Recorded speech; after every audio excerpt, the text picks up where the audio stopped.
Episode 179। Cherry देगी कीमत। ध्रुव के मुंह से ये सुनकर कि उसके शरीर पर बंजारन का चिन्ह है, छलावा हैरानी से उस जगह हाथ लगा लगा कर देखने लगा जहां ध्रुव ने बताया था कि उसके शरीर पर चिन्ह है। छलावा हैरानी से बोला, ऐसा कैसे हो सकता है? मेरे शरीर पर उसका चिन्ह कैसे हो सकता है? तभी ध्रुव को याद आया कि किंकर जब उस लड़के को लेकर आया था तो ध्रुव ने उस लड़के के शरीर पर बंजारन का चिन्ह देखा था। बाद में उस लड़के को उसने अपना रिश्तेदार बताया था और वो लड़का मारा गया। तब से किंकर डरा हुआ था और आखिर में उसकी भी जान चली ही गई। ध्रुव ने छलावा की तरफ देखते हुए कहा, छलावा, तेरे बाबा ने कहा था कि बंजारन ने उन्हें अपने बच्चों को लाने का काम दिया था, तो वो जिस लड़के को लेकर आए थे उस लड़के के शरीर पर मैंने बंजारन का चिन्ह देखा था। बाद में तेरे बाबा ने खुद बताया कि वो उस बंजारन को ठगने के लिए उस लड़के को नकली बेटा बनाकर लाए थे, उसके शरीर पर वैसा ही चिन्ह बनवा कर। लेकिन बंजारन को मालूम चला और उसने उस लड़के को भी मार दिया और तेरे बाबा को भी मार दिया।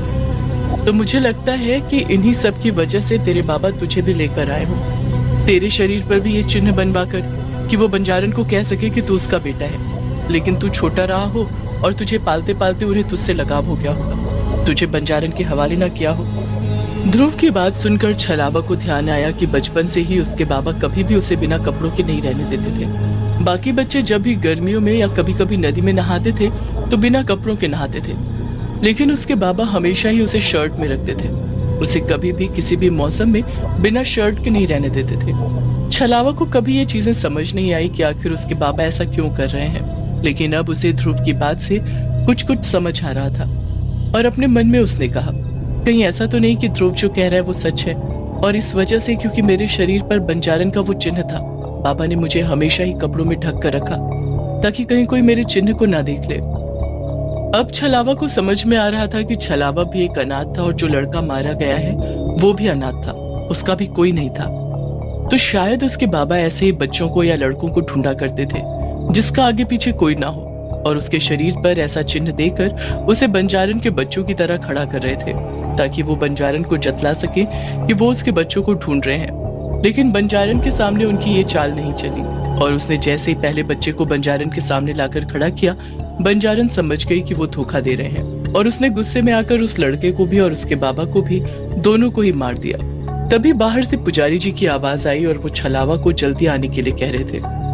ध्रुव ने इधर उधर देखा और वहीं पड़े एक तौलिए को छलावा के गले में लपेटते हुए बोला, इसे अच्छे से लपेट कर रखना, इमोशन में आकर इस तौलिए को खुद से दूर मत करना, क्योंकि तू अभी कपड़े नहीं पहन सकता जब तक तेरे बाबा का अंतिम संस्कार नहीं हो जाता। इसीलिए इस तौलिए को अपनी गर्दन पर रखना ताकि ये चिन्ह छुपा रहे। हम नहीं जानते कि सच्चाई क्या है, क्या ये तेरे बाबा का बनाया हुआ कोई नकली चिन्ह है या फिर। इतना कहते कहते ध्रुव घबराहट से छलावा की तरफ देख रहा था। छलावा ने कहा, तुम कहीं ये तो नहीं कहना चाहते हो कि ये चिन्ह असली हो सकता है? तुम्हारे कहने का मतलब है कि मैं बंजारन का बेटा?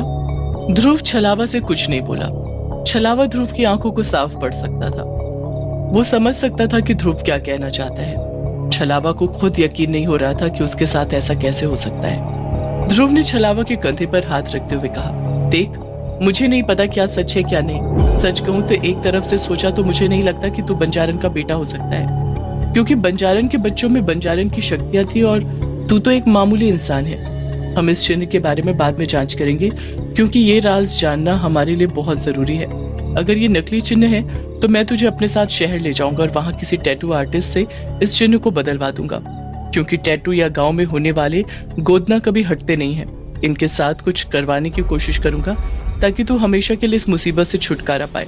अगर ये बदल गया या हट गया तो ठीक है, नहीं तो। छलावा घबराता हुआ बोला, नहीं तो क्या? ध्रुव ने कहा, ये सब छोड़ अभी और चल, बाहर चल, वरना इस तरह हम अगर बातें करते रहे और इस चिन्ह की चर्चा करेंगे तो ना चाहते हुए भी लोगों का शक हमारी तरफ बढ़ जाएगा। तू समझ गया ना मेरी बात? और एक बात ध्यान रखना, ये बात सिर्फ मेरे और तेरे बीच में है। हम कोई अच्छा सा मौका देखकर ये बात अपने दोस्तों के सामने रखेंगे, क्योंकि हम नहीं जानते कौन सी खबर कैसे उड़कर फैल जाती है। समझ गया? छलावा ने सिर्फ हाँ में अपना सिर हिला दिया तो ध्रुव छलावा को लेकर बाहर आ गया। जल्द ही छलावा के बाबा के अंतिम संस्कार की सारी प्रक्रिया पूरी हो गई। छलावा बिल्कुल टूट सा गया था।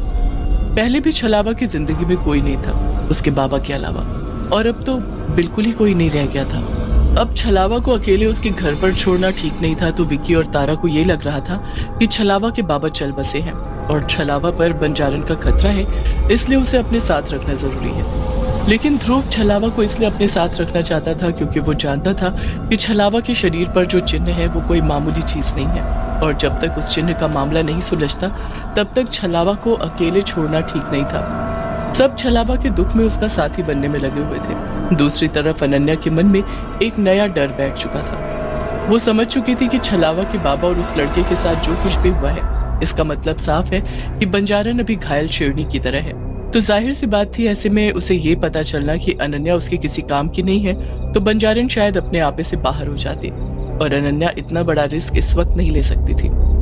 और वो ये भी जानती थी कि इस वक्त बंजारन से चेरी के बारे में बात करना भी सही नहीं है। और इसके पहले कि अनन्या बंजारन से कोई बात करती, अनन्या सबसे पहले चेरी की तरफ से श्योर होना चाहती थी कि क्या चेरी उसकी बातों में आ सकती है या नहीं, क्योंकि बंजारन ने अनन्या को काबू में इसलिए किया था क्योंकि अनन्या के दोस्त बंजारन के खतरे में थे, लेकिन चेरी के साथ ऐसा कुछ नहीं था। तो भला चेरी क्यों अनन्या की बात मानेगी और इस तरह की चीजें करने के लिए तैयार होगी। अनन्या अपने कमरे में गुमसुम सी बैठी बहुत सारी चीजें सोच रही थी। अनन्या का दिमाग इतनी तेजी से काम कर रहा था कि अनन्या को भी यकीन नहीं हो रहा था कि वो एक साथ इतना सब कुछ सोच सकती है। लेकिन कहते हैं ना, जब इंसान किसी मुसीबत में होता है, खासकर वो मुसीबत जिसके बारे में आप किसी से चाहकर भी बात नहीं कर सकते और जानलेवा मुसीबत में उलझे रहते हैं आप और आपके अपने, और उन्हें आपको निकालना भी है। आपको पता है कि आप अकेले ही हैं, तो इंसान का दिमाग काम करने ही लगता है। अनन्या सोच ही रही थी कि तभी उसके कमरे के दरवाजे पर दस्तक हुई। अनन्या ने चौंकते हुए दरवाजे की तरफ देखा तो सामने चेरी और तारा खड़ी थी। अनन्या अपने बेड से उतरकर खड़ी होती हुई बोली, चेरी तुम? जब तारा ने चेरी की तरफ देखते हुए कहा, अनन्या चेरी तुमसे मिलना चाहती थी, तो अनन्या बोली, हाँ बिल्कुल आओ ना। तारा और चेरी दोनों ही अनन्या के कमरे में आकर बैठ गए। चेरी इधर उधर की बातें कर रही थी और बार बार तारा की तरफ देख रही थी, जैसे वो कुछ कहना तो चाहती है, लेकिन तारा की मौजूदगी की वजह से वो खुलकर बात नहीं कर पा रही थी। और ये बात तारा और अनन्या दोनों ही महसूस कर रहे थे। तारा और अनन्या ने एक दूसरे की तरफ देखा और तारा ने आंखों के इशारे से अनन्या से कहा कि वो जा रही है। शायद चेरी कुछ बात करना चाहती है, और अनन्या ने भी अपनी पलकें झपकाकर सहमति में अपना जवाब दिया। और तारा मुस्कुराती हुई बोली, तुम लोग बातें करो, मैं चाय लाती हूँ और साथ में कुछ खाने के लिए भी लेकर आती हूँ। और चेरी ने मुस्कुराकर कहा, थैंक यू। ये कहकर तारा वहां से जाने लगी, लेकिन जाते जाते उसने पलटकर चेरी की तरफ देखा और उसकी आंखों की हैरानी से अनन्या को साफ समझ में आ रहा था कि चेरी का अचानक यहाँ आना तारा को समझ में नहीं आया है। हालांकि उसका इस तरह आना अनन्या की भी समझ में नहीं आ रहा था। तारा चली गई और जाते जाते दरवाजा बाहर से बंद कर दी गई।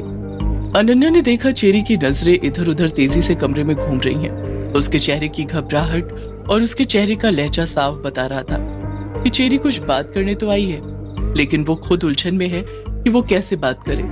अनन्या ने चेरी को गौर से देखते हुए कहा, चेरी तुम्हें कुछ बात करनी है?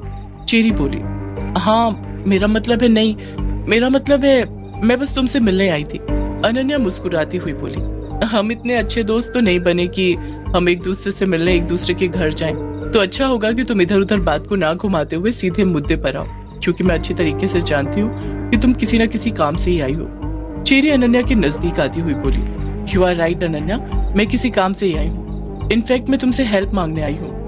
अनन्या हैरानी से बोली, हेल्प? वो भी मुझसे? बताओ कैसी हेल्प चाहिए तुम्हें? चेरी ने अनन्या के हाथ को पकड़ते हुए कहा, ऐसे नहीं, तुम मुझे प्रॉमिस करो कि तुम मेरी हेल्प करोगी। देखो अनन्या, मैं जानती हूँ तुम मेरी हेल्प कर सकती हो। अनन्या ने धीरे से चेरी के हाथों से अपना हाथ छुड़ाया और बोली, कैसे प्रॉमिस करूँ चेरी? पहले पता तो चले तुम मुझसे कैसी मदद मांग रही हो और मैं तुम्हारी हेल्प कर पाऊंगी या नहीं कर पाऊंगी। और दूसरी बात, तुम सुमेर के साथ हवेली में रहती हो, वो तुम्हारा अच्छा दोस्त है। पाली में किसी को भी मदद की जरूरत होती है तो वो सुमेर के पास जाता है। तुम सुमेर से मदद ले सकती हो, तो तुम्हें मुझसे मदद लेने की क्या जरूरत है? चेरी अचानक से उदास हो गई और उसने कहा, मुझे सुमेर के लिए तो तुमसे मदद चाहिए, और मैं जानती हूँ तुम्हारे अलावा कोई और मेरी मदद नहीं कर सकता है, इसीलिए मैं तुम्हारे पास आई हूँ। अनन्या हैरानी से बोली, मैं समझी नहीं, सुमेर के मामले में मतलब क्या है तुम्हारा? चेरी उठकर खड़ी हो गई और अनन्या के सामने इर्द गिर्द चक्कर लगाते हुए बोली, देखो तुम इतना तो जानती हो कि मैं सुमेर से प्यार करती हूँ। मुझे लगा था कि शायद सुमेर भी मुझसे प्यार करता है।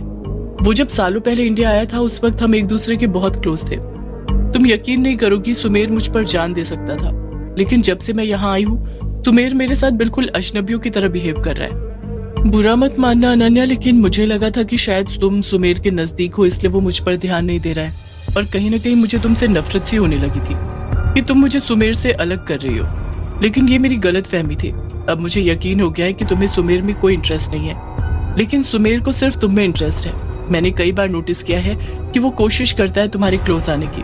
ये तो तुम जानती हो कि तुम्हारा और उसका कोई फ्यूचर नहीं है, और तुम ये भी जानती हो कि मैं उसके लिए कुछ भी कर सकती हूँ। तो मैं चाहती हूँ कि तुम मेरी मदद करो सुमेर के नजदीक जाने में, सुमेर को और मुझे एक दूसरे के नजदीक लाने में। देखो, मैं तुमसे झूठ नहीं बोलूंगी, मैंने बहुत कुछ किया है सुमेर को पाने के लिए, जिसका नतीजा ये हुआ है कि सुमेर मुझसे नफरत करने लगा है। पहले कम से कम मुझे अपना दोस्त समझता था, लेकिन अब वो मुझे अपना दोस्त भी नहीं समझता है। वो मेरी तरफ देखना तक पसंद नहीं करता है, मुझसे बात नहीं करता है। चेरी की ये सारी बातें सुनकर अनन्या हैरान रह गई। पहले तो कुछ देर उसे समझने में लगा कि आखिर ये कह क्या रही है, लेकिन जब अनन्या को चीजें समझ में आने लगी तो उसने हैरानी से पूछा, लेकिन तुमने तो कहा था कि सुमेर तुमसे बहुत प्यार करता है, तुम्हारे लिए कुछ भी करना चाहता है, ब्ला ब्ला, फिर अचानक ये सब क्यों? चेरी अफसोस के साथ बोली, वो तो मैं तुम्हें जेलस करने के लिए कह रही थी। मुझे लगा था कि शायद मेरे कहने से तुम सुमेर से दूर हो जाओगी, लेकिन तुम्हें तो कोई फर्क ही नहीं पड़ा।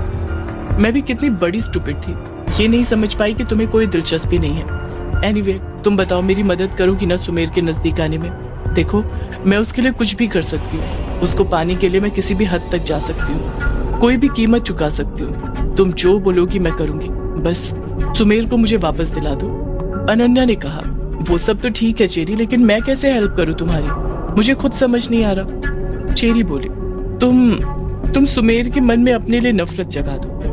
तुम उसको ये बता दो कि तुम उसके लिए ठीक नहीं हो, या तुम सुमेर को ये बता दो कि तुम सुमेर से नफरत करती हो, तुम्हें उसमें कोई इंटरेस्ट नहीं है। तुम कुछ भी करो, कुछ भी, जिससे कि सुमेर का ध्यान तुम्हारी तरफ से हट जाए और उसका पूरा ध्यान मुझ पर आ जाए। और बाकी उसे कैसे इम्प्रेस करना है ये मैं जानती हूँ, लेकिन जब तक सुमेर की नजरों में तुम हो, सुमेर मेरी तरफ नहीं देखेगा। चेरी की इन सारी बातों को सुनकर अनन्या की आंखों में एक अलग सी चमक जाग उठी। अनन्या ने मिस्टीरियस तरीके से चेरी को देखते हुए कहा, क्या तुम सुमेर के लिए कुछ भी कर सकती हो, कोई भी कीमत चुका सकती हो? और चेरी बोली, कुछ भी, कोई भी कीमत मैं चुका सकती हूँ। देखो, उसके बदले में तुम्हें अगर कुछ चाहिए तो तुम मुझसे मांगो, पैसे, प्रॉपर्टी, कुछ भी। सुमेर के लिए मैं कुछ भी कर सकती हूँ। चेरी की ये बात सुनकर अनन्या के होठों पर बड़ी सी मुस्कुराहट आ गई और अनन्या ने उससे कहा, ठीक है, सुमेर तुम्हारा हो जाएगा, लेकिन अपना वादा याद रखना कि तुम सुमेर के लिए कुछ भी कर सकती हो, कोई भी कीमत चुका सकती हो। और अनन्या ने कीमत पर बहुत ज्यादा जोर डाला था।